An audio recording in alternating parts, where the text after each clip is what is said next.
All right, here we go. Betting Weekly Live.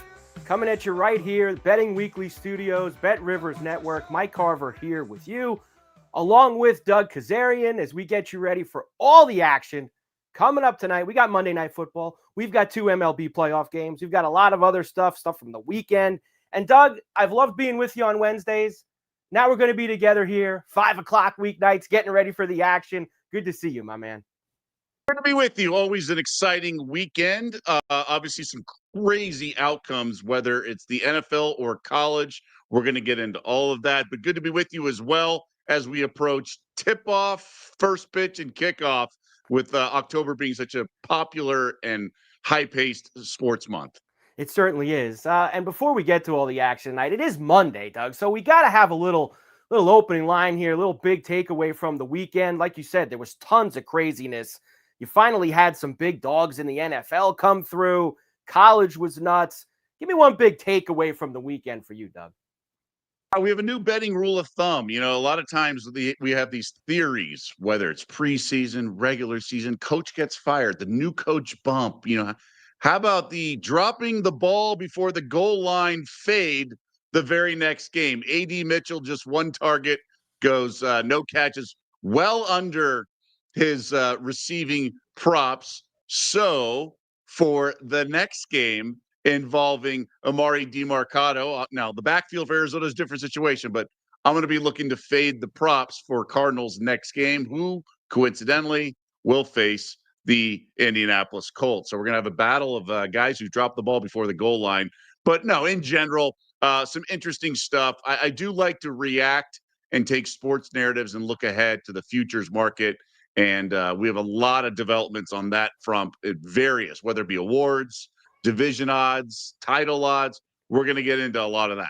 Yeah, we certainly are. And I think the one thing for me, and it's kind of along the same lines as what you said, it's 5 weeks in now. We'll be through 5 weeks after we finish tonight. And Doug, it amazes me that we still have multiple instances of, like you just said, guys dropping balls at the end zone as they're going in for short touchdowns. You've got teams that look like they don't even want to be there, like the Jets. You've got penalty-filled games like the Bills and the Patriots last night where it was a flag every other play. I mean, I don't know if it's the lack of preseason football now, whatever, but Doug, for me, it's just amazing that we bet on this stuff. And 5 weeks in, can we get some clean, crisp games here? That's what kills me, Doug. I don't think so because we have no more undefeateds left in the NFL. It's a league based on parity, and we were even definitely going to go down that path as the league a few years ago or a handful of years ago added one more regular season game and only one bye in each conference. So teams realize it's a marathon, not a sprint. The heavy chalk doesn't always deliver unless you're the Cincinnati Bengals and you give everyone a cover. But for the most part, it is a league of parity, and no one's really that good. And Carver, I think it's really about the quarterback play. We have the elite QBs. There's no question about that. But after that and the injuries, unfortunately, it's a lot of smoke and mirrors. Frankly, if I'm a fan, I'd rather have, like we saw in London with the bad quarterbacks, at least they know it and are just dinking and dunking and you have misdirection. Whereas some of these other guys, it's just really bad and they're forcing passes, things along those lines. So this is all part of the handicap, right? You gotta stay nimble, got to read and react, and every game has its own game within the game, and you got to understand that as you approach things from a betting perspective. And week 5 will wrap up tonight, and that is where we will begin today, Doug, here on Betting Weekly Live. And that is the Chiefs and the Jaguars in Jacksonville, Monday Night Football. The Chiefs have obviously, after a tough start now, won the last couple of weeks, beat up on the Ravens a week ago. They are right now at Bet Rivers a 3.5-point road favorite. We've got a total in the mid-40s at 45.5. Doug, have liked the Jaguars, what they've done so far. I think that Cohen gives them a little something that they haven't had the last few years. I know Peterson is a Super Bowl winning coach, but Cohen adds a little different dynamic to them over these first few weeks. Interesting Monday night game to finish off week number 5. It absolutely is. I just think when you mentioned it, we're only 5 games in for the rest of the league, but 4 games for these two teams. I just think we have to be careful thinking these records are really a true indication of who they are, right? They beat the Panthers and Texans at home, and they got really lucky with the Texans game, right? Now give them credit for the turnover, but still. And then San Francisco was by far their best performance of the year. So I was really impressed with that win in San Fran. But I mean, look at Josh Allen and the Bills. Are they really that good? Who have the Bills? They had the lucky win against the Ravens, and then they've beaten up on bad teams, the Jets, Dolphins, and Saints. So that was just too big of a spread last night. I think we're going to learn a lot about the Jags, whereas I think the Chiefs, I think, have shed the hangover, so to speak. They've pushed through it, and now we kind of know who they are. Patrick Mahomes is making the move. So I lean only a lean to the favorite here. I think Kansas City kind of continues to be the class of the NFL, or at least that first tier. Now, if the Jags put it all together and generate the right sort of outcome and show up on Monday night, by all means. But there's always a but with Trevor Lawrence. He's never going to be the quarterback we all thought he would be entering the league. He's not Andrew Luck 2.0. If they win and cover, or if they cover or win outright, I'm totally fine with that. I'm not going to the window with the Chiefs minus 3.5. But in like pick'em leagues, things like that, I am taking KC and laying the 3.5. Even though I think the sharp side is probably the home dog here. Yeah, and you look at numbers with the Chiefs and Mahomes, and we know what it is: 39-10 straight up as a road favorite. But when you start talking about against the spread, Doug, 24-23-2. So very different numbers straight up and against the spread for Mahomes as a road favorite. That's why if you're looking at tonight also, minus 205 right now, money line for the Chiefs. There could be some other ways you could do the Chiefs too. But for generally on the road, they've kept some of these teams in games, and that hook could come into play tonight, especially in that spot. Their best performances by far this year were the two losses, right? So against the Chargers in Brazil, and Chargers played great. And then that Eagles game at home, obviously the juggling interception on the goal line with Kelsey and everything. But the win against the Giants, okay, they looked okay in the second half, but that was a bogus situation, especially at the end of the first half when Mahomes had to strip the defender for the fumble recovery and all that.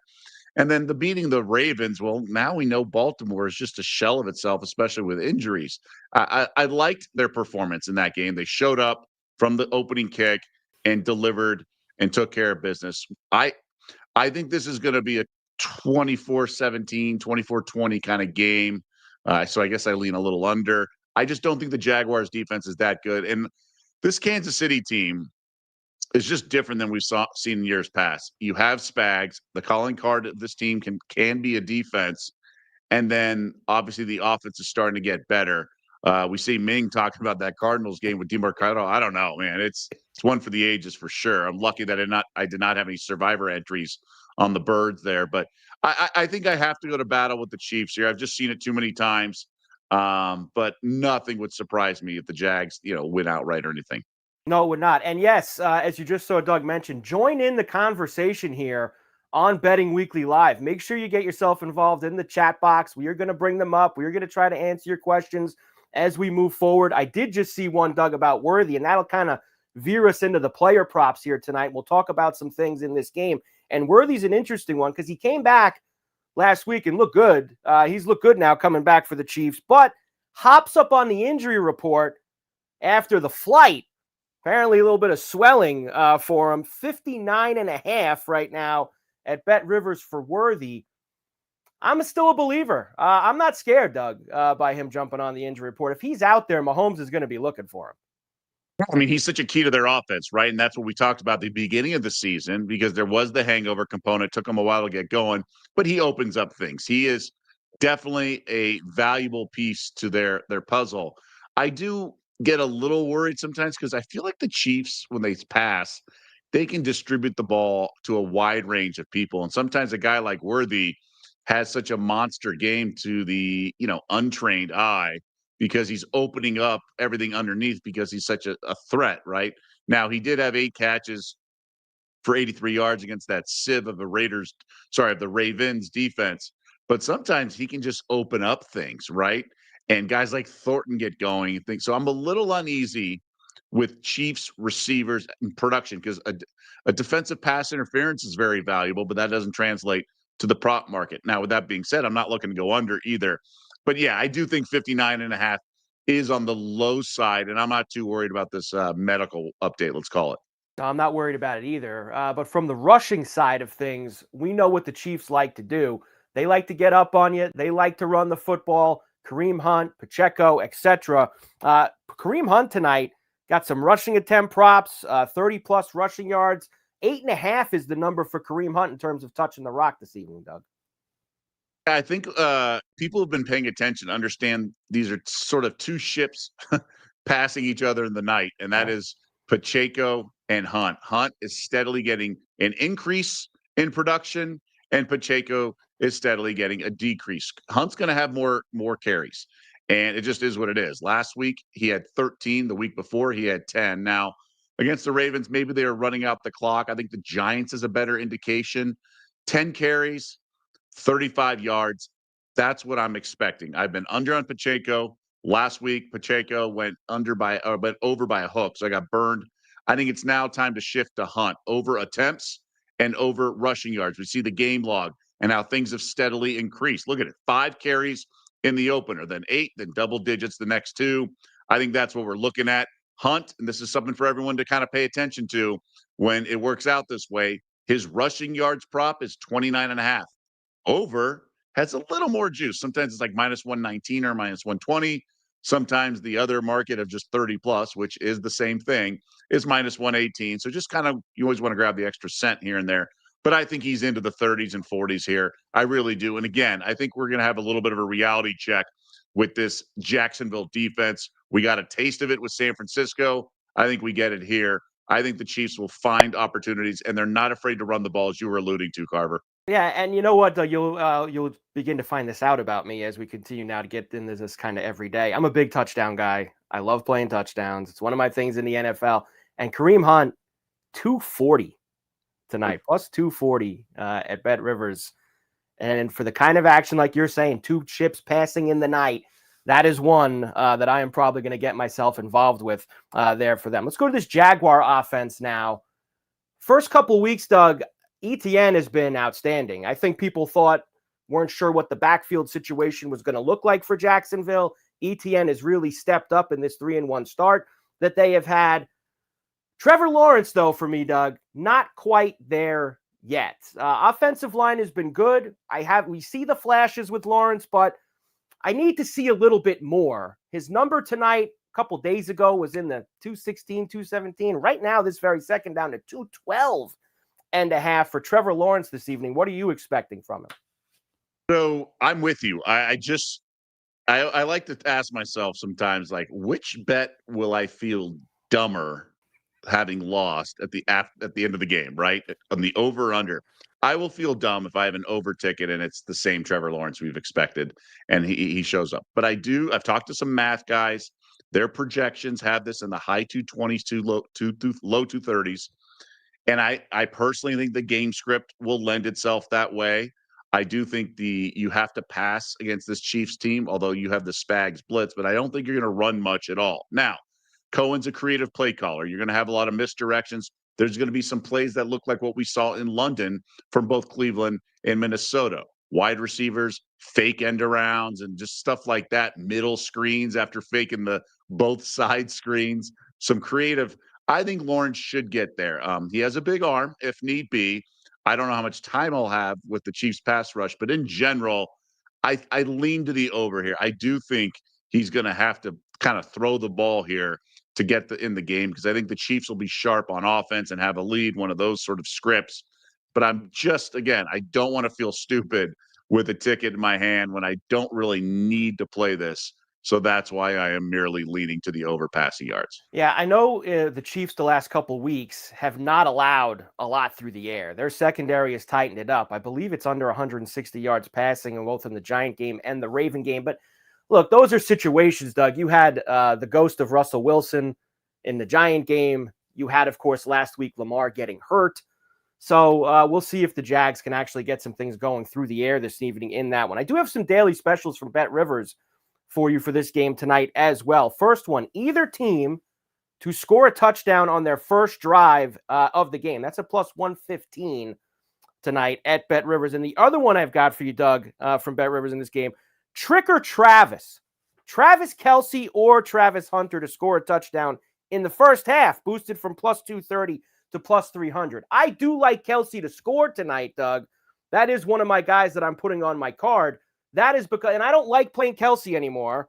I think he's a playoff-only performer, but he's also a primetime guy. I only look to Kelce in primetime spots like this. Otherwise, it seems like he's going through the motions in these regular season games.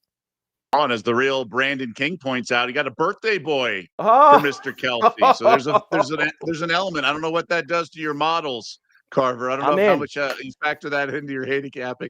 Yeah, I'm with you. Look, he's obviously on the well into the back nine of his career, and he's had quite the career for sure.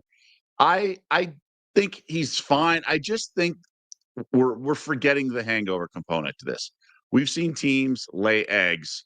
It's just really hard to go that deep in the playoffs, be so dejected in the offseason, and then get up for game one, and you're getting team's best shot. I mean, that's the other thing. They're getting everyone's best shot for the last 5 years.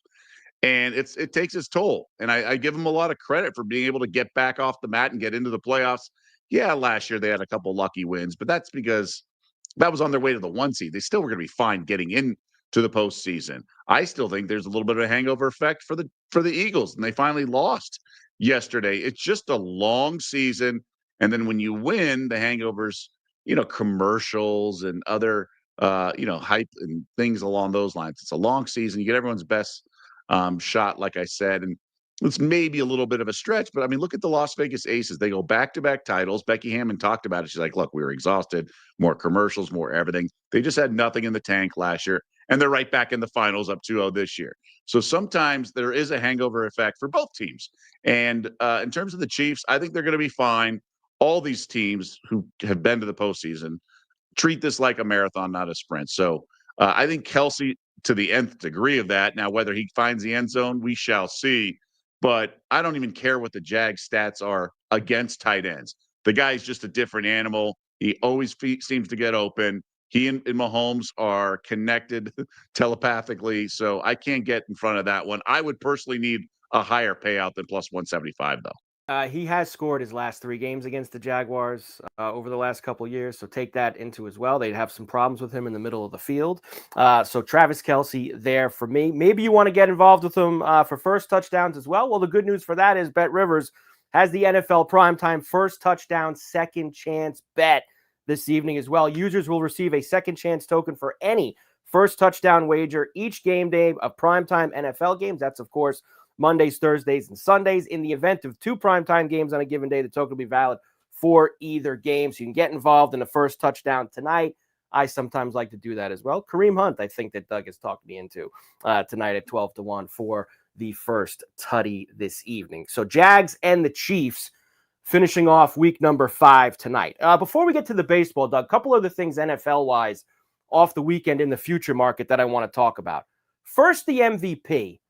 Because Josh Allen has been the favorite for the past couple weeks. Obviously, we have Lamar Jackson falling way down the board with him not playing now. You've got Mahomes now sitting there, who we just talked about. He's second on the board. But there are a few names, Doug, that have moved up this board rather quickly, including Baker Mayfield, now a 10-1 spot. And I've even seen a lot of banging the drum for Daniel Jones. Let's not go too crazy, Doug. I'm sorry. I know the Colts are off to a good start. We know that these awards can be narrative awards, too, like the NBA MVP as well. Daniel Jones is not winning MVP. But Baker Mayfield, Doug, might be able to talk me into that one. Yeah, well, don't forget, Brock Purdy was one game on Monday Night Football on Christmas Day away from winning the MVP a couple years ago. Yeah. I think Mayfield's a fascinating topic because it incorporates so many schools of thought we've heard over the years, and I just think they're kind of foolish. So I think it's a perfect example to kind of bring up a topic here. So Mayfield, third favorite at 10-1. There are people who say, I can't bet him. He was 40-1 coming the season, whatever he was, 32-1, whatever. It's like, well, why not? We have more data points. It's a different bet. We've seen what his stats are, blah, blah, blah. We've seen other quarterbacks get hurt like Joe Burrow. So it's a different market. Lamar Jackson, so it's a different element. So it's a different data point. So just saying guys who refuse to shut the door, it's like the Asia Wilson, to make another WNBA comparison. Remember, it was like 100-1 and 50-1, 30. So when it was like plus 400, people were like, I can't bet Asia. I could have had 10-1 2 days ago. What's like, well, yeah, but they've won 2 more games. The Nafisa Collier stuff is starting to fade away. So now it's a different sort of situation, and you have to look at the data points at the given time. Now, I personally would want more of a payout than pulling the trigger on Baker Mayfield at 10-1.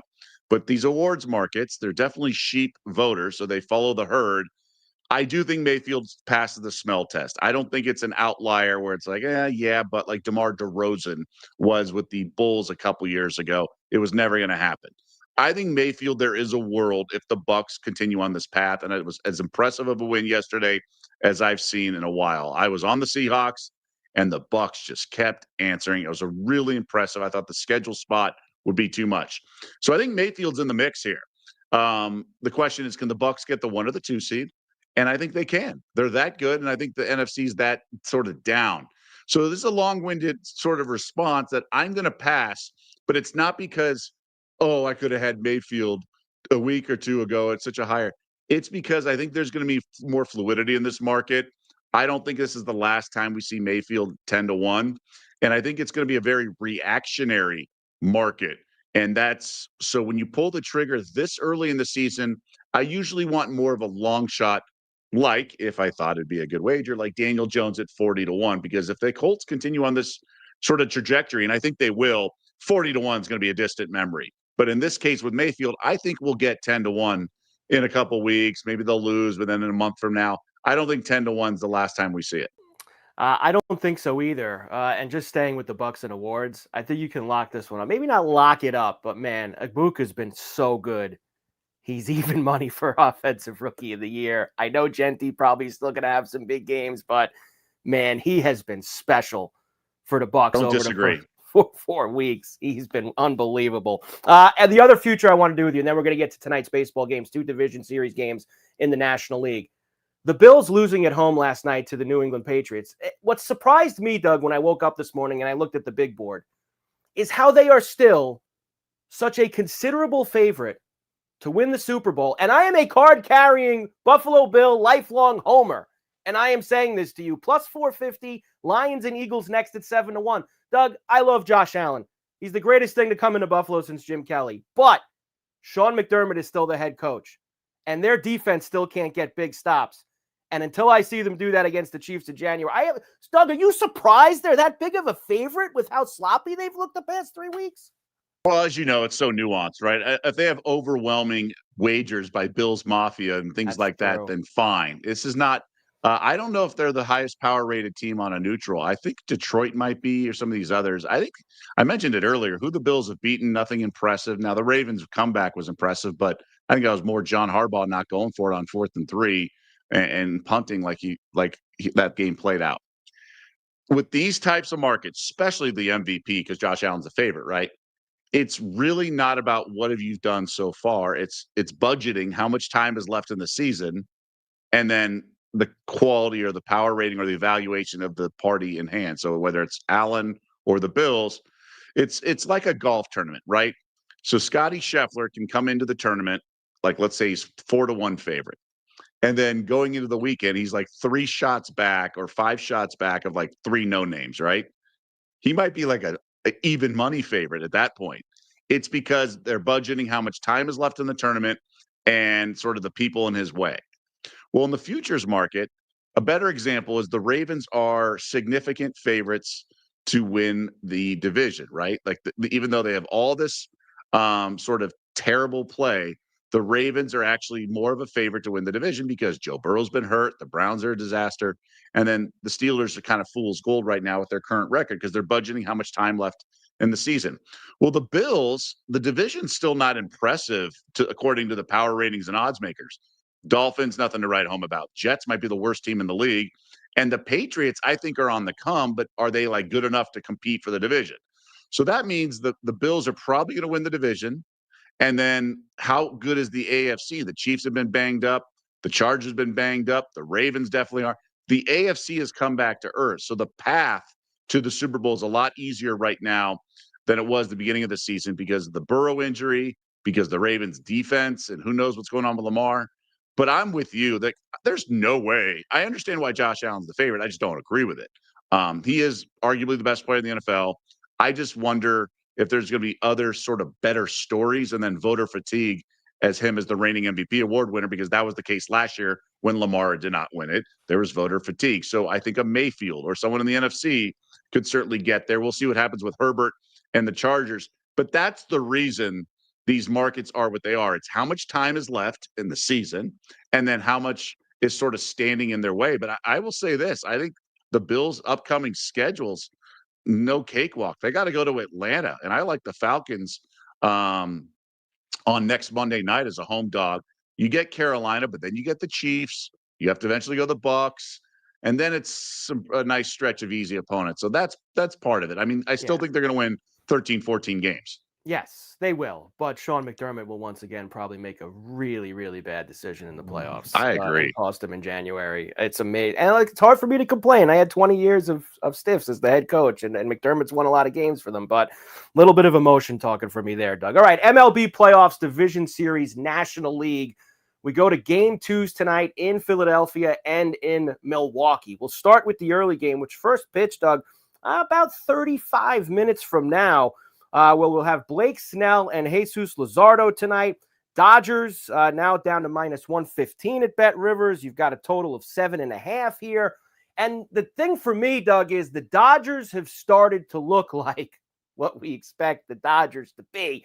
You know, say coast through the regular season. They kind of got pushed a little by the Padres. Suddenly everybody gets healthy. They've got all these guys coming out of the pen when the pen looked miserable. All their starters are there. And the Dodgers look like a real unbeatable force right now. Well, this is a classic case of the regular season being different than the postseason, right? Like the other day, last game, they had Glass now out of the pen and then Sasaki closing things down. That didn't happen in the regular season. So the biggest Achilles heel and the biggest weakness of this Dodgers squad was the bullpen, and they sort of fixed it up because they had an abundance of starters and people getting healthier. And to your point, the offense sort of woke up, but a lot of it was just, Mookie the last month or month and a half finally got things going. And I don't know if he had like a blood disease, just what was going on from an illness standpoint. It's good to see him healthy and the Dodgers delivering, but really the pitching is being, solid now has been the biggest sort of difference maker in my eyes, A, as a Dodgers fan, but B, as a guy who's looking to bet them, like, can I do it comfortably? Now I feel more comfortable and confident going to the sort of foxhole with the Dodgers, knowing that I have some extra arms, Kershaw if I need it, and rather than just like 5 innings of a garbage bullpen in case things get out of hand. But I also like Blake Snell. I just maybe don't want him third time through the lineup, but first 2 should be solid. I think we're going to see a low-scoring game here. And we're seeing a little bit of everything in these playoffs, right? You got the Yankees and Blue Jays putting up football scores, and then you got the Tigers and Mariners putting in a pitcher's duel. I think this one obviously was a little bit of a pitcher's duel, 5-2 in game 1. I think we're going to see something similar. It's just you have those big bats, so I don't want to do a first 5 under because that crooked number could come in any inning because of the long ball. And I do have enough faith in the Dodgers lineup that I'm not too worried about when that inning happens and if the Dodgers just get lit up and then there's no ghost runner. So that's a little adjustment from the regular season than now, that if it does go to extras at 3-3, I'm more confident that it's a 4-3 final and we still can land the plane with the under. So these are the things that are going through my mind as I talk it out. But I'm going to have to side with the under. I really do. I think the issue with the Dodgers is they crush righties, and with Luzardo going, I don't think the offense is going to be as explosive. Obviously, they're great and they can hit anything, but usually with the Dodgers facing a righty is when I really like to, back up the Brinks trucks on a team total or something like that. I mean, we saw what they did to Hunter Green in the opener, things like that. But lefties can be a little tricky for them at times. They certainly can. I like Snell tonight as well. He's got 9+ strikeouts in 3 of his last 4 starts. I believe it's over 7.5 tonight for him at minus 110 Bet Rivers. So I like Snell to gobble up those strikeouts. I like the under with you as well tonight in this game. You always hear these cliches, Doug, backs against the wall. We understand it. The Phillies can't go to LA down 2-0. How do you factor in the day off between 1 and 2? Because I hate it. I don't like it. I wish they just played the 2 games. I understand it's television. and they want to be able to have games on every single day. I like to get right back out there the next day. Any help for the Phillies having that day off between games 1 and 2 after losing the first one? I think the road team, they don't want to be hanging around in hotel rooms, right? I just don't think that you want to be doing that. It sort of drowns you. It sort of drains you. Um, Now, it's a big factor with pitching, right? Pitching, I mean, if you win every other day, you can get 4 outings from Scooble in a 7-game series. I think it does help with the bullpen. So I think that lends itself to the under. I tell you, if it was not, I mean, we're getting like 70s and 80s weather right now across the country in early October. If it was typical October weather in Philly, I would be betting the Phillies here because the ball just gets heavier when it's cold out and stuff like that. I know when the Phillies played the Marlins a couple of years ago in the first, the division series, I was hammering Phillies because the Marlins just it was just out of sort. Your body clock, your body temperature. But I think we're okay in that regard. So that's one thing that could be a factor with the day off and everything just kind of hanging around. But I think the Dodgers could be a little flat here. I'd maybe look to the Nerfy, but I don't want to fade the top of that lineup. There are just too many MVPs amongst them. So I'm on the under here, but I think it favors the team at home. In terms of the urgency, I don't know. Baseball, I don't cover like the zigzag theory in NBA and stuff like that. I do think like teams off a loss in football matters. Baseball's tricky. I think you kind of, it goes in streaks, really. So I'd be careful betting, thinking a team's just going to bounce back because we see sweeps in baseball and even hockey more than you would think. The snowball starts to get bigger and bigger fast in baseball. It really does. And that's why, like, even tonight, like, Dodgers go up 2-0. I think it's a sweep 100%. They'll shut them down game 3 and it'll be finished for the Phillies, as good a year as they have had. Second game tonight, just after 9 o'clock East in Milwaukee, where the Cubs will try to even up the series with the Brewers. Minus 137 on the money line for the Brewers right now, plus $1.16 for the Cubbies. This total now at 7.5. We saw lots of runs in game 1 in Milwaukee on Saturday, Doug. Roof's going to be closed tonight. I know they've had a little bit of rain in Milwaukee this afternoon, but with Imanaga going, and then you have Ashby as the opener, with Quinn Priester most likely going to be the guy that comes after that. I think you got an opportunity again tonight, Doug, for lots and lots of runs in this series. Yeah, that's how I'm seeing it. It's just funny. So we have 2 games of 7.5. One game has ridiculous starters with Luzardo and Snell, but then obviously big bats. I mean, big bats involved in that game. In this game, you have much lower quality starters, but the bats aren't there like they are with the Dodgers and Phillies big names. I mean, you got 2 guys with 50-something homers, right? I have been fading this Cubs lineup under against the Padres all series. I think we're going to get an over. I think the Cubs offense can wake up a little bit, but I also think Imanaga missed his spot. Machado had the big 2-run shot sitting on that first hanger on the first pitch. I think this Brewers lineup's a lot better than people realize, or maybe casual fans realize. 7.5 is too low of a number with the pitchers involved. I'll take the over. Yeah, I like the over as well here, Doug. And as I mentioned to you, I love long balls, and they're a lot harder to come by in the playoffs. So I had to obviously peel it back a little bit. But I like Suzuki tonight for the Cubs, okay. Plus 400 at Bet Rivers. And I like William Contreras tonight, who's now down to plus 380. It was plus 410 earlier at Bet Rivers, now down to plus 380. So William Contreras, who's got some good numbers off of Imanaga, gives up a lot of home runs. So I'm going a little long ball here in Milwaukee. Bet Rivers does have a daily special for you on this game as well. Pete Crow Armstrong and Christian Yelich to record 5+ total bases at plus 190. I don't mind this, Doug, actually, because like we just said, I'm expecting offense tonight. I know you probably need a couple doubles in there, maybe one of them obviously to go big fly for you, but that's one that I think we could absolutely get across the wall here tonight on the specials. Yeah, I'm not a guy who's all about the long balls. It's really tough in these one-way betting markets. But if I'm going to do it, I'm going to want a guy who's, obviously a bigger name, can deliver. The problem is he hasn't hit a home run in a long, long time. It's last one was in August. So that gives me a little concern. But, all it takes is one pitch to get back on track. And things are just different in the postseason. Obviously, over the years, all baseball fans know the random heroes of October baseball we've had. So and they pitch around the big bats. They being managers who know what they're doing too. They don't make them. It's not like Judge was knocking the cover off the ball at least before the game got out of hand in Toronto, both games. So I'm okay with that. I certainly, you can't laugh at plus 380 too much. That's certainly a nice, tasty payout. No, you cannot. That's for sure. One other game I want to get your thoughts on, because we're going to be on, of course, 5 o'clock Eastern, Betting Weekly Live here. But when we come on, we'll have a live game 3 in Detroit between the Mariners and the Tigers. Big performance by Polanco last night. They beat Scooble to even up the series. They're going back to Motown. Give me a little something on that, since it's going to start before we get on the air. Yeah, I mean, going into the games yesterday, the Tigers were the American League favorites because they had Scooble looming with a 1-0 lead, right? But things changed now that you mentioned. Like you mentioned, they lost. But Wu out for the Mariners changes things for at least the series price. But Flaherty, I like him. He came up big in the divisional round against the Guardians. He's not like Scooble, but he's not a guaranteed gas can either. I think Logan Gilbert's a stud, though. He's been a guy who I've been backing, things like that. This Detroit atmosphere will be good. I think the sky is falling, gloom and doom because of the collapse for the division is, I think, out the door. I think the Tigers fans, I think the clubhouse is much more wipe the slate clean, going to be fresher, much more positive.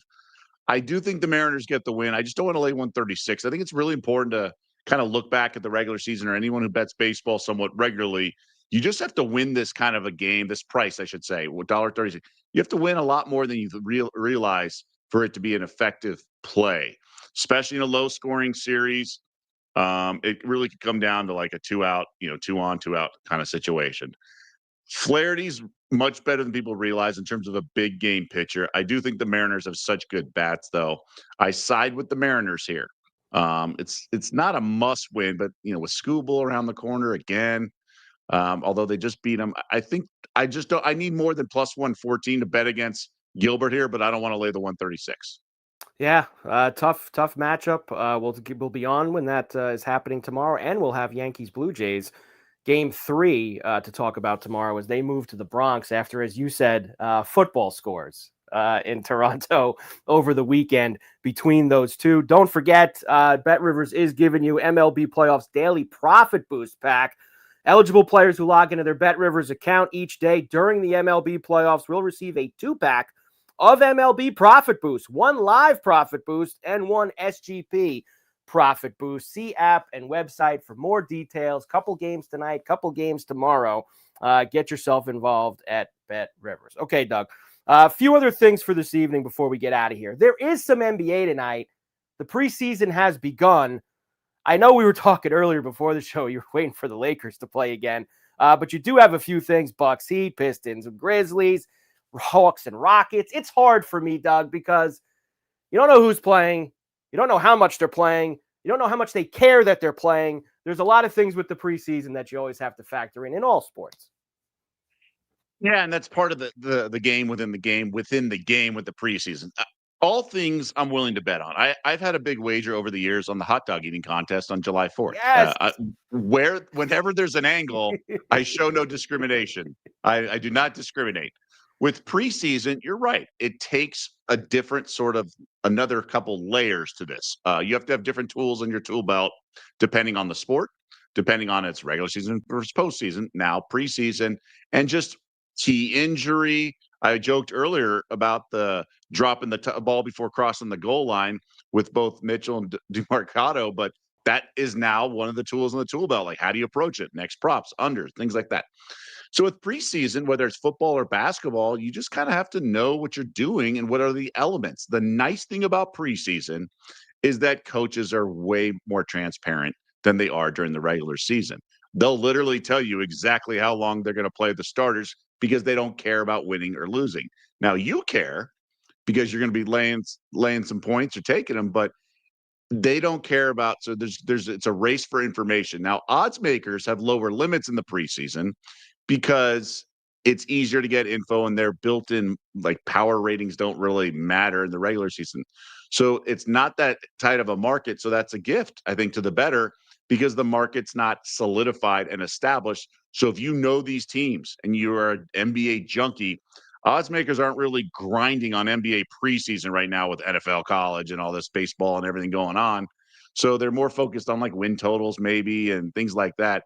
So I think there's an opportunity here if you're immersed and you know things. So I am going to be fading the Lakers the rest of the way here. I'm mad I didn't do it against Phoenix and their other opponent. It's just you just kind of can tell where teams sort of like in this case, JJ Redick's working through some rotations and trying to get and LeBron and Luka are sitting. Luka's sitting because he played so much Euro ball recently, and LeBron, they're just really going to baby things, all things considered. So I'm there's a wait and see here. Now the Spurs play the Lung Lions. It's crazy. It reminds me of Summer League where there was a team from China like catching 42.5 in one of these games, and they got blown out by 50 in a couple of games. I think they won the next game when they were like 40-point underdogs. So crazy stuff happens. You don't know what the rotation is.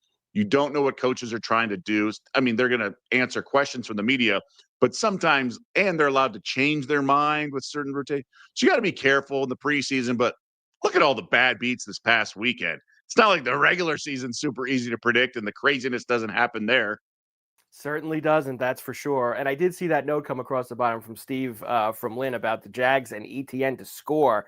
Got the bets in before getting to Cali. I used to have to do that before New York got it too, Steve. So sometimes you got to do that. You got to cross the state, go over to Jersey, bang, come back to New York. Now I'm good, Doug. I got it all the time right there on the phone. So I'm good to go on the Bet Rivers app. All right, college football.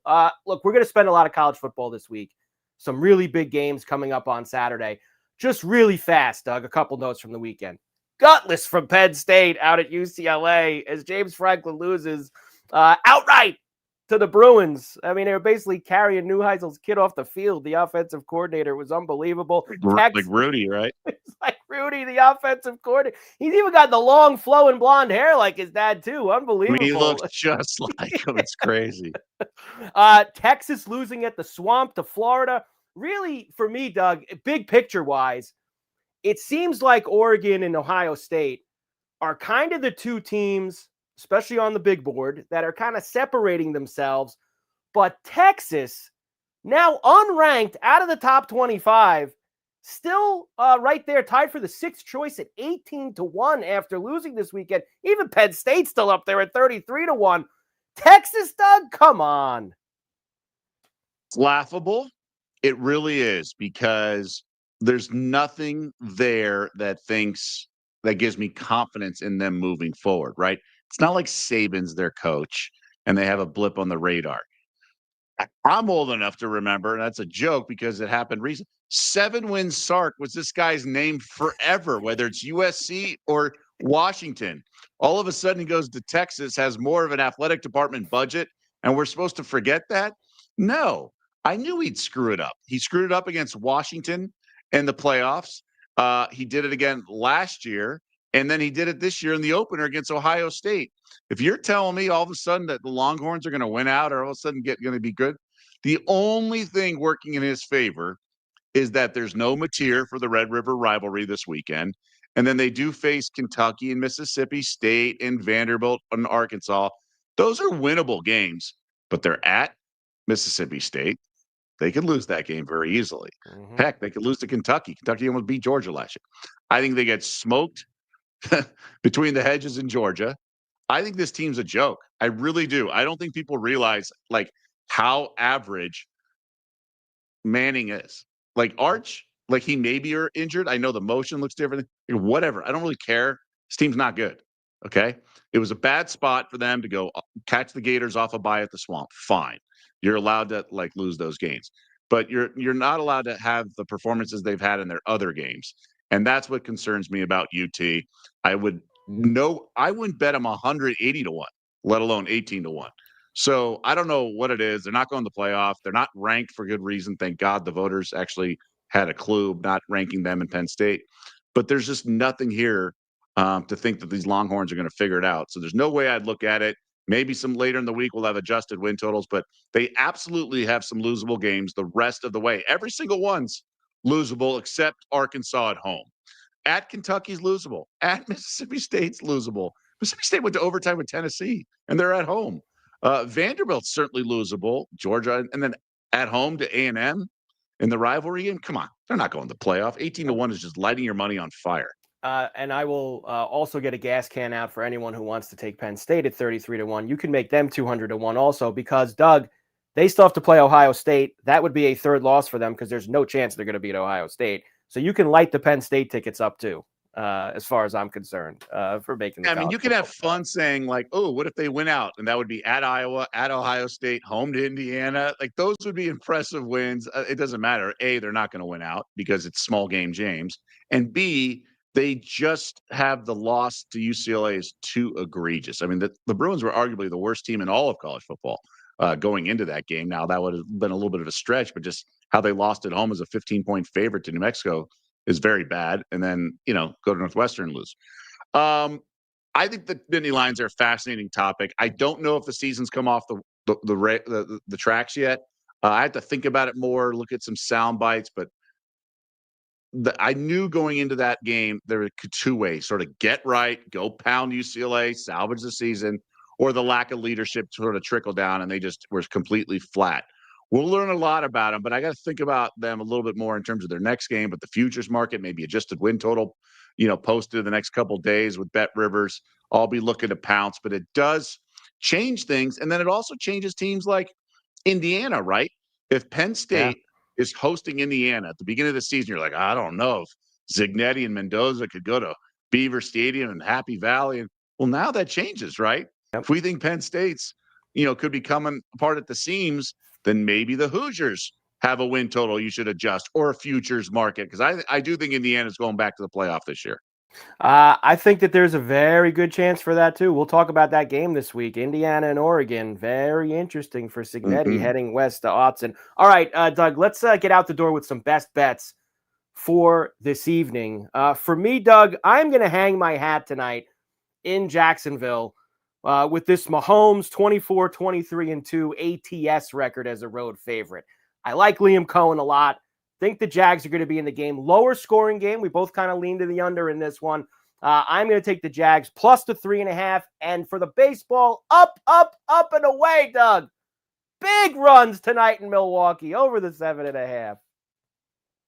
I mean, if we had like unit sizes and everything, even though they're like quote unquote best bets, these are not huge plays for me, especially in baseball. I would say the under in the Dodgers game, but obviously, I mean, one team can get there easily. Just if the pitcher's a little off, right? We've seen like Max Fried was off, obviously. We didn't expect that going in.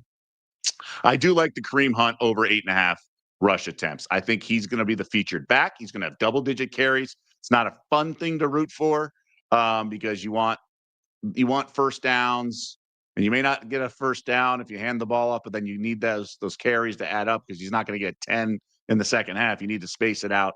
But I do think he's the featured back. Pacheco's just not there. And I do think that maybe we get home like when they protect the lead. But more than any other team, I think Andy Reid and Mahomes pass the ball to protect leads, right? They don't do what the Cardinals did yesterday, 3rd and 8, and plow it into the middle of the line of the scrimmage, and we were trying to protect a short lead. They will throw on first down, second down, you name it. But I do think we still get there with Kareem Hunt over 8.5 rush attempts. Doug, let's have a big night, and let's do it again tomorrow. What do you say? 5 o'clock Eastern, 2 o'clock Pacific, Betting Weekly Live, right here, Betting Weekly Studios, Bet Rivers Network. Enjoy it tonight, Doug, and I will see you tomorrow. Yeah, love the idea of it. Let's run it back, same bat time, bat channel tomorrow. Yeah, no more of the other shows that we were doing with Hardball and Fast Break. Going to condense it all here into a daily betting show, much like Nigel and the fellas do earlier our time. Mike Carver, Doug Kezirian, Betting Weekly Live. We'll see you back here tomorrow on Betting Weekly Studios. Good night, everybody.